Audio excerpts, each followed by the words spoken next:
So what I've done here is I'm building a cab for my LS55 New Holland.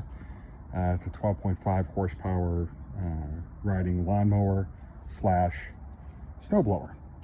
And what I've done is, once I have the cab on, the manually turning of my chute is just not going to work. So what I've done is I've added, I cut back this piece right here, and then I got a couple pieces to adapt it, and I bought myself a window regulator. It was just a, let's see, I think it was from a 350 ZX or something. They all basically work. And I wired it on back.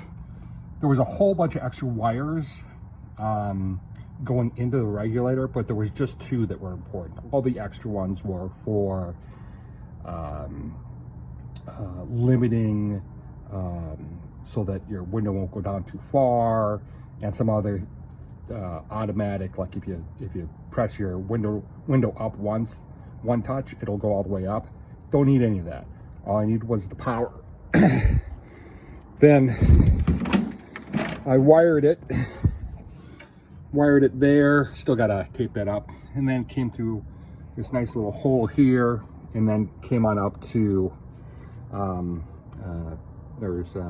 wired it up to the battery, and then to my switch. My switch, oh, a little frosty this morning. My switch is a dual polarity, meaning that this is off, that's on, or that's on. So it goes one way or the other, just like a window would.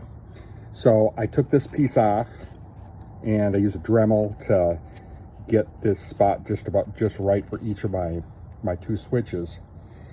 And as you can see, if I do the switch down, looky there, it's working like a charm. Now granted, my wires need to get tightened up, but that's okay. And then what I also did for the top button, which I won't use as often, I bought an actuator, which is just a little mini electric like hydraulic lift.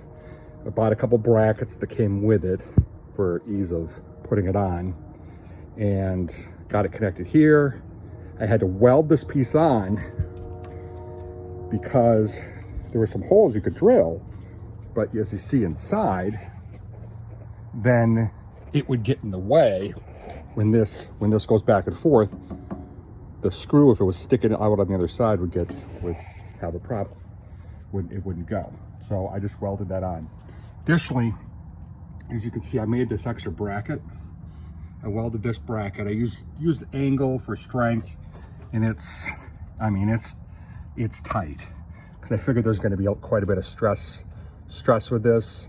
So I decided, I was like, oh, what should I use? Should I just use like a piece of flat and go this way, and the angle is the right way to go?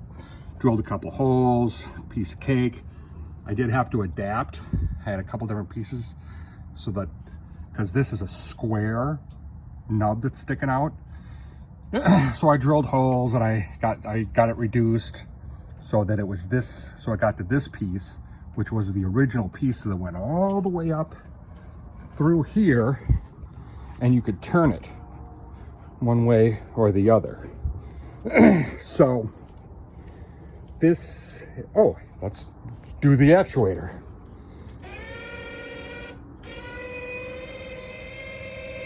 Pulling it back. We're gonna get the snow high. And that's about as high as I really am gonna need it. I probably could have set this whole piece back a little more, but that is fine. If I get, if it isn't enough, I'll just pull this bracket out, re-drill a hole, and put it down there. And because there's no moving inside there, it doesn't matter if there's a bolt on that side. So it's all automated. Going this way, going down. And I also place my buttons. I'm sure I'm going to be going more left or right. So from an ease of grabbing, it's going to be easier to go like this than to have to reach around. Did I say reach around? To go up and down on actuated work, which I won't do as often. So good luck. Subscribe to my channel and good luck with your project. Take care. I will be adding my cab build as I go along. I've already got one piece that I've made. I've got another piece that I'm going to put on, and then I'm going to start building the structure. I'll try to take some videos of that as I go along. I'm going to put heat in there, bigger lights, and it's going to be very comfortable. Probably not a TV. Well, maybe I could put a TV. Yeah, we'll see.